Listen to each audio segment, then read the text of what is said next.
You know, when Apple dropped its M1 chip back in 2020, it was more than just an upgrade. It felt like a genuine revolution in personal computing. The performance, the efficiency, it was all there.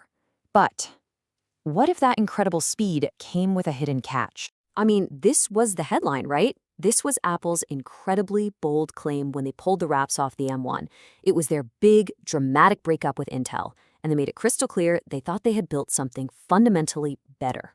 And the thing is, this wasn't just some new chip.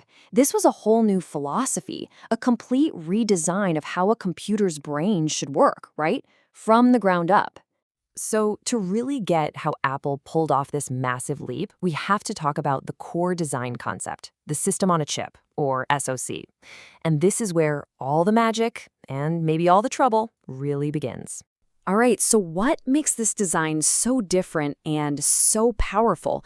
Well, it's all about bringing every single component closer together, getting everything under one roof. Okay, picture this. A traditional computer, it's kind of like a sprawling factory complex. You've got separate buildings for design, for manufacturing, for shipping, all connected by roads. There's a lot of travel time involved. But an SoC, that's like taking that entire factory and putting it all into one hyper-efficient, perfectly organized room. And this chart really lays out the difference, but I want you to look at that last point on the right, unified memory. This isn't some small tweak. This is a total game changer and another key ingredient in the M1's secret sauce. Yeah, so instead of the CPU and the GPU having their own separate little stashes of memory and wasting time and energy passing data back and forth, unified memory is like one big shared workbench. Both of them can grab the tools and materials they need instantly. It makes everything so much faster. So, we've got this incredible design. What does that actually mean for performance in the real world? Well, the numbers are, frankly, they're just staggering. And just to give you a sense of where this architecture has gone, take a look at the M4 chip's GPU. It can hit 2.9 trillion floating point operations every single second. It just shows how much performance they've squeezed out of this design since the M1. But here's the thing. It's not just about raw power. The real magic is the efficiency. The M-series chips deliver over 200 gigaflops of performance for every single watt of power they use. That's how you get these laptops with insane battery life that still feel unbelievably fast. And you can see the progression, right, across every generation from M1 to M4. The trend is undeniable. Smaller tech, more cores, way more memory bandwidth. But, and this is a big but, putting everything so close together in that one super efficient room comes with a price, a hidden one. You see, while Apple was building this hyper-efficient factory on a chip, they may have accidentally created a brand new kind of security flaw, one that comes directly from the design that makes it so incredibly fast. So what is this hidden cost? Well, it all boils down to a component that all the different parts of the chip have to share. And you know how it is with sharing, there's always a chance someone might be looking over your shoulder. This shared cache, the SLC, it's basically like a communal bulletin board. Every part of the chip checks it for quick info. It's great for efficiency. But it also means a malicious app running on one side of the chip could, in theory, spy on what another part is doing just by watching what gets posted on the board. This is a classic cache side channel attack. It's a really subtle but powerful technique. Think of it less like trying to blow the door off a bank vault and more like putting your ear right up to the steel and listening to the faint clicks of the lock tumblers to figure out the combination.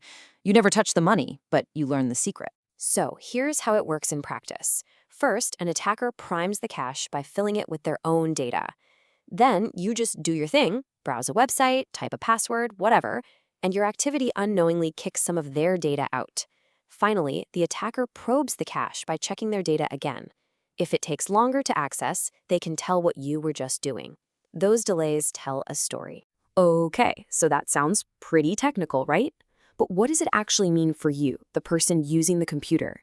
Well, this threat is a lot more direct than you'd think. This isn't about some complex cryptography. It's about what you can see on your display right now. Researchers dug into this and demonstrated a whole suite of attacks they call the Project Exam that exploit this exact vulnerability.